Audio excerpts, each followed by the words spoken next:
One battle after another, Paul Thomas Anderson. Nope, didn't care for it.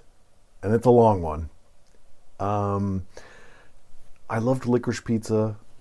There Will Be Blood, still a classic. So I'm a fan, but this, for a variety of reasons, just doesn't work, I think. I'll give you a couple. I'll try not to spoil it. I'll be very cautious because I know I don't want to spoil it, but I have to give some specifics. Like, I'll give you an example here. One of the reasons I didn't like it was because the main characters, Leo DiCaprio, Sean Penn, their characters, there was no change. They were the same person or character at the end that they were at the beginning. How does that work? Unless I missed something. I also just didn't find the characters likable. You know, I thought DiCaprio was likable. Sean Penn was not likable at all. The daughter was a little bit, had that likability. But everybody else was just terrible. I don't know how I'm supposed to be invested in a 3-hour movie when I don't like the story. I don't like the characters. What am I going to hang on to? Great car chase scene, though, let me tell you. Unbelievable at the end. Might be worth the watch just for that. But it's not something, you could just look up. We just wait a year on YouTube and just Google one battle after another car chase scene. It's amazing. Unique. So there's that. Another reason that I didn't like it was I get the feeling, and I'm outside the Hollywood bubble, I'm just outside looking in. I get the feeling that somebody said to Paul Thomas Anderson, if you want an Oscar, if you just do a story that's politically on the right side of things, the left side of things, the Academy's going to go for that. You're going to be in.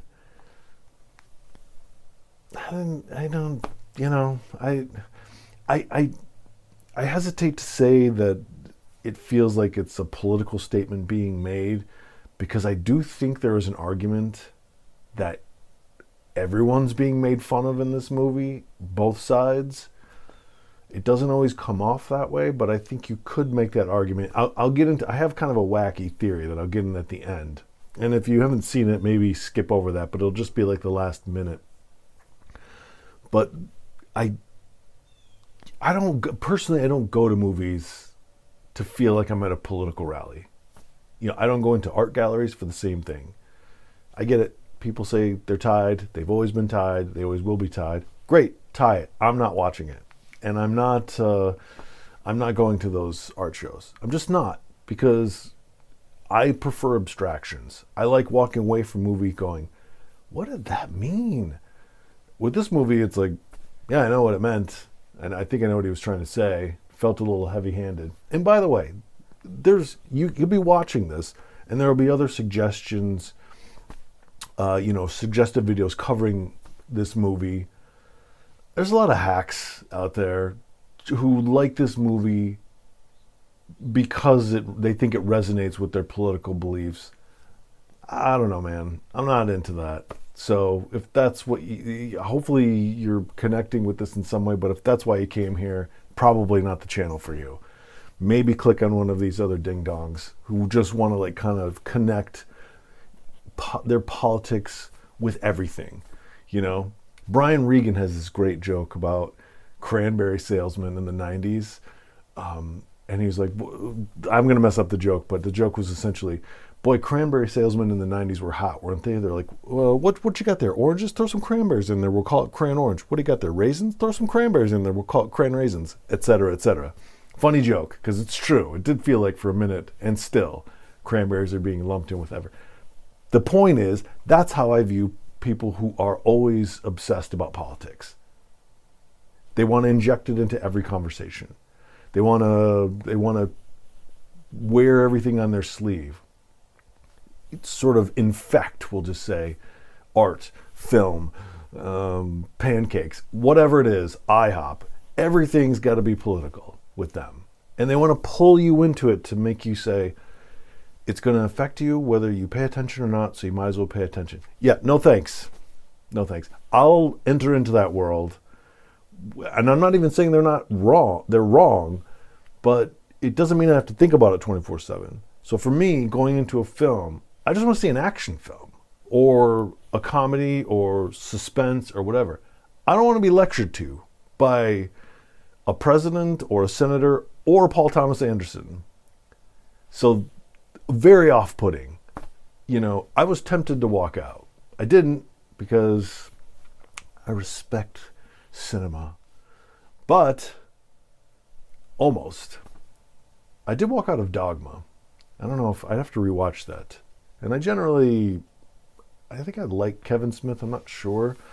But I did walk out of that one. Anyway, that's how I kind of felt about this movie. Didn't like the characters, didn't like the political messaging, didn't care for the character growth or lack thereof, and it just didn't do it for me. It was a lot of heavy stuff that I didn't care about the goal or what was happening or the people in it for the most part. So it's a big thumbs down for me. Let me throw my wacky theory out there, because I did end the film. I'm going to contradict myself a little bit here.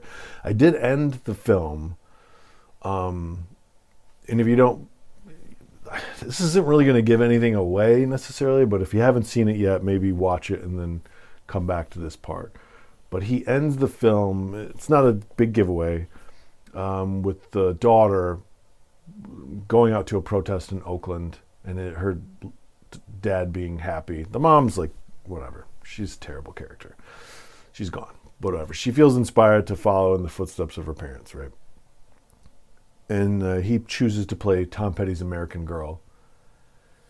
And for a moment, in the thought process that this movie is making fun of both sides, the corporate, demonic people trying to get this little Christmas club together, or whatever it is.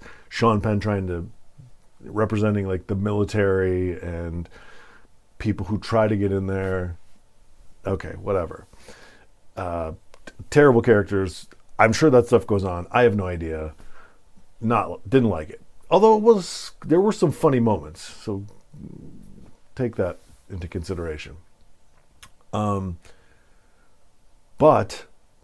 I felt like they also kind of made fun of, say, the left side of things, almost caricatures. The woman standing on the bank with the shotgun, giving a speech, and it's like, what are you doing? And then they end up shooting the security guard, who's a black security guard, who's just like, it was just a guy. He's just a guy, working his bank job, and they kill him. And then, to me, that felt like a portrayal of like, well, what are you doing? Well, what's this? Okay, we see this side. This is nuts too. What are you doing? They mentioned the forefathers, the founding fathers, in a parent-teacher conference. Hold with me here. I swear I'm getting to it.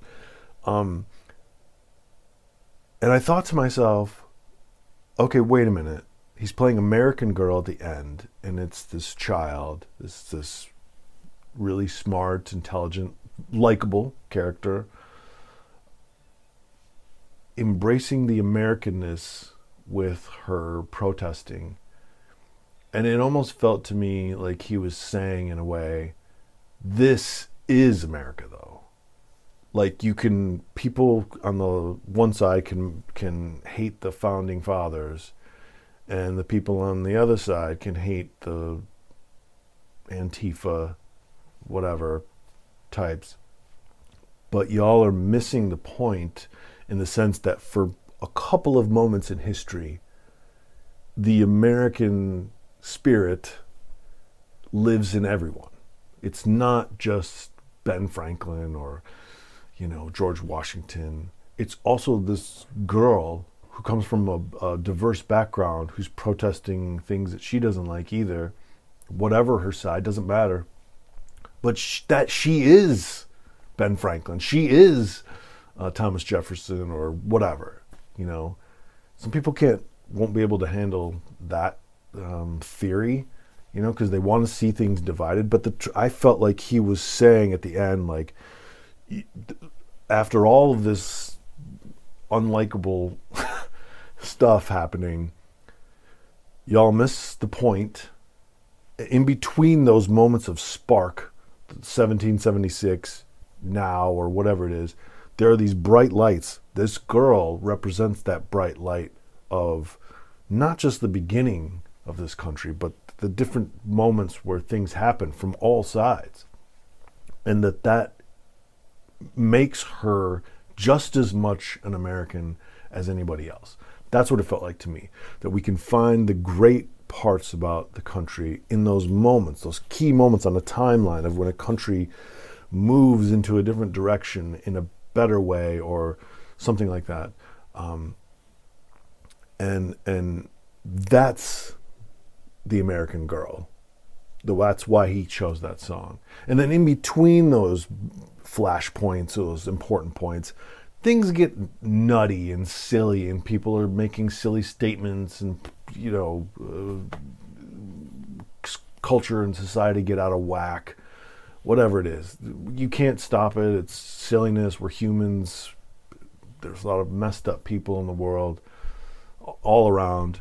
But this felt to me like he was saying, but at the core, this is what I'm saying. Maybe. That's what I took from it, even though I didn't like it. I give it a thumbs down, but I'd be interested to know what you think. Did you see it? Also, are you going to see it because you hear people that you agree with politically saying that they're going to see it? Like, let's not turn this into a Brokeback Mountain thing where people didn't see it, so they hated it because they thought they knew what it was about. And then I saw it, I was like, it's not like that at all. I mean, it's a story about two guys, but it's a great movie, It's not like... Anyway, let me know what you think. I gave it a thumbs down, but car chase scene,